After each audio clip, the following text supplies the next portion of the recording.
So Trita, before we get to the protests that took place and then have seemed to have died down, I guess now almost 2 weeks ago.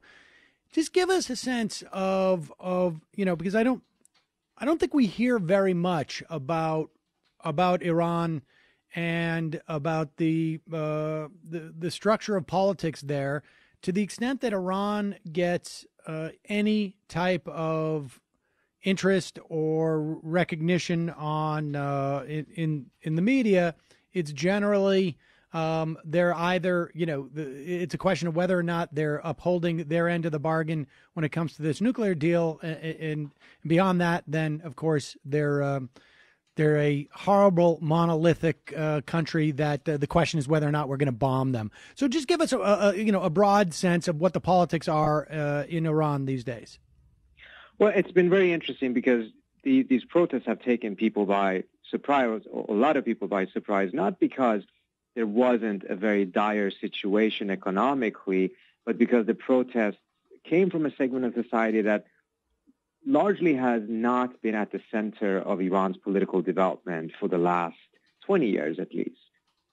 And what that has now done is that, let me put it this way, the way it started was that conservatives got really upset that the Rouhani government was going to start cutting funding to Islamic charities that the conservatives control, that is like completely opaque, non-transparent, and was going to use that in order to put pressure on the on the conservatives. So what happened then is that they took to the streets. They organized protests in Mashhad, a conservative city, and were hoping to use that as an opportunity to put pressure on the Rouhani government.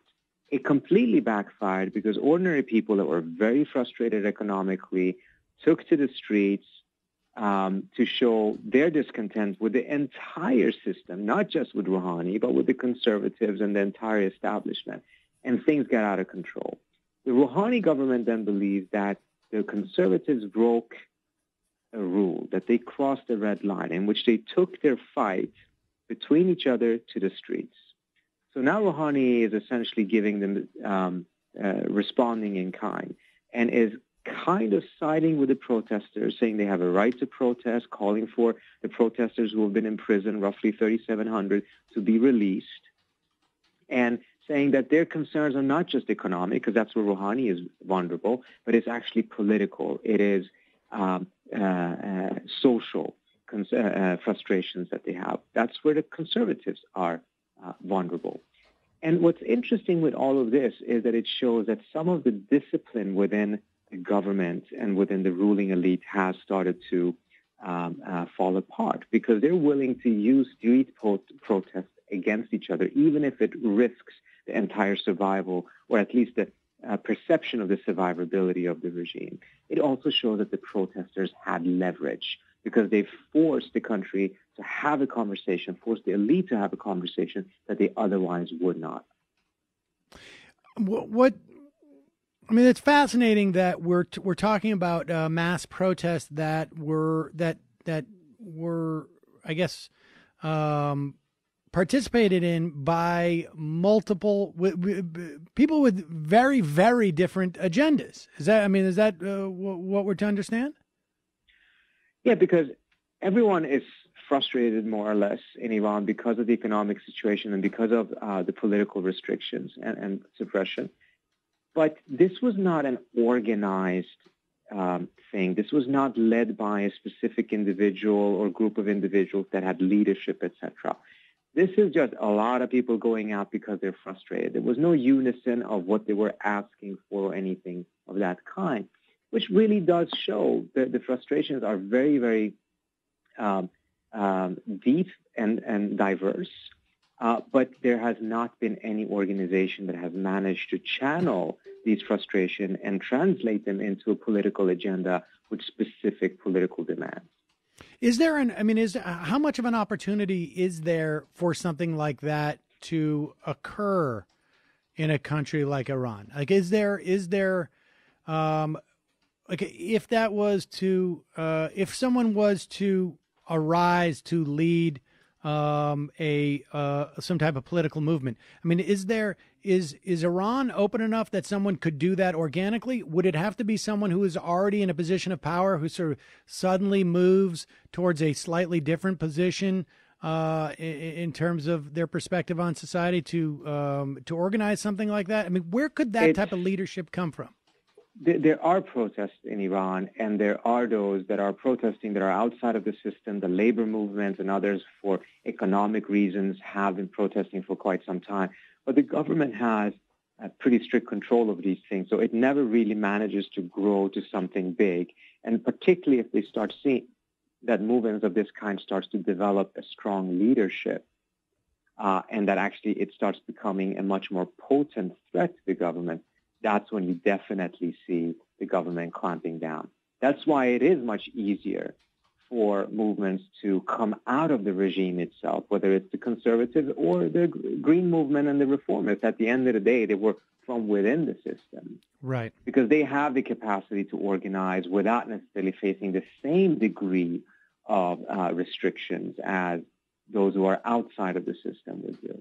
But at the same time, for elements from the outside of the country to be able to do these things is very, very difficult. They might be able to fuel existing protests, but actually being able to cause them, lead them, and turn them into something really massive and powerful is very, very difficult. People inside of the country tend not to pay too much attention when it comes to these kind of things to elements outside. So I would imagine if I was someone within the system who witnessed what took place, I would start getting some ideas, right? I mean, if there's this large of sort of organic, spontaneous flash protests, I would start to think that maybe there's an opportunity here.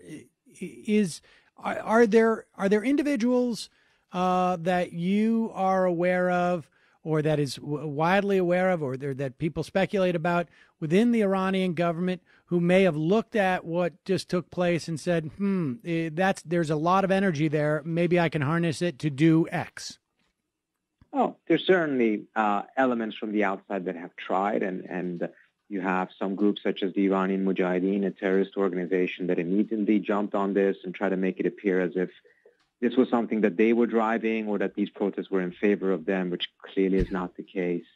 There's also been a few individuals on the outside, one gentleman in California that has been sending messages into the country. He does have a big following on an app called Telegram that is very popular in Iran, in which he has been encouraging the use of violence and encouraging people to burn down banks, mosques, use Molotov cocktails, etc. That's part of the reason why Telegram, which is a Russian-developed app, actually closed down his account, precisely because he was inciting violence.